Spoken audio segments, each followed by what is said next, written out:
வணக்க நண்பர்களே, ஒரு சந்தோஷமான விஷயம்.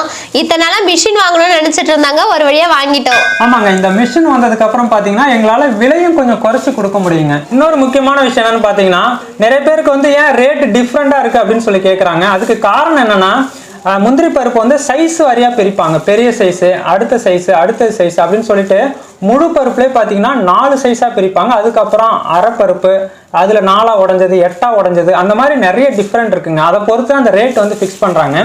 நான் வந்து இந்த மாதிரி இனிமேல் மக்களை போட்டு குழப்ப வேணாம் அப்படின்னு சொல்லிட்டு ஒரு முடிவு பண்ணிட்டோம். அதுக்கு என்ன பண்ணியிருக்கேன்னு பார்த்தீங்கன்னா, இதுக்கப்புறம் நமக்கு கிரேடே கிடையாதுங்க. முழு பருப்பு எல்லாமே சேர்ந்து ஒரே ரேட்டாக கொடுக்க போகிறோம். அதாவது பார்த்தீங்கன்னா 860 ரூபாய்க்கு கொரியர் பிளஸ் ஜிஎஸ்டி எல்லாம் சேர்த்து உங்களுக்கு 860 ரூபாய்க்கு கொடுக்க போறோம் கிலோ. ஒரு சில பேர் ஃபர்ஸ்ட் குவாலிட்டி செகண்ட் குவாலிட்டி தான் வேணும்னு சொல்லுவாங்க. அவங்களுக்கு ஏத்த மாதிரி கொடுக்கலாம். அதுலயும் பாத்தீங்கன்னா பெரிய பருப்பு நல்லா இருக்கும், சின்ன பருப்பு நல்லா இருக்காது, அப்படிலாம் எதுவும் கிடையாதுங்க. எல்லாமே ஒரே டேஸ்ட் தான். சொல்ல போனா சின்ன பருப்பு தாங்க டேஸ்ட் அதிகமா இருக்கும். ஒன்றும் இல்லை, ஒரு சின்ன டெமோ காமிக்கிறேன், கிட்ட வாங்க. இப்போ இதை பார்த்துக்கிட்டிங்கன்னா முழு பருப்பாக தான் இருக்கும். இது ஒரு சைஸில் இருக்குங்களா? அப்படியே இப்போ இதை எடுத்து பாருங்கள். இதை பார்த்தீங்கன்னா கொஞ்சம் பெருசாக இருக்கும், அவ்வளோதான். சைஸில் கொஞ்சம் வித்தியாசம் வருங்க. மற்றபடி டேஸ்ட்டோ எல்லாமே பார்த்தீங்கன்னா ஒரே மாதிரி தான் இருக்கும்.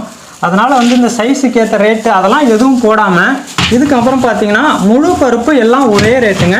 860 ரூபாய்க்கு கொரியரோடு சேர்த்து தமிழ்நாடு ஃபுல்லாக வந்து ஃப்ரீயாக பண்ணுறோம். அது மட்டும் இல்லாமல் அதர் ஸ்டேட்னா கொஞ்சம் கொரியர் மட்டும் மாறுங்க.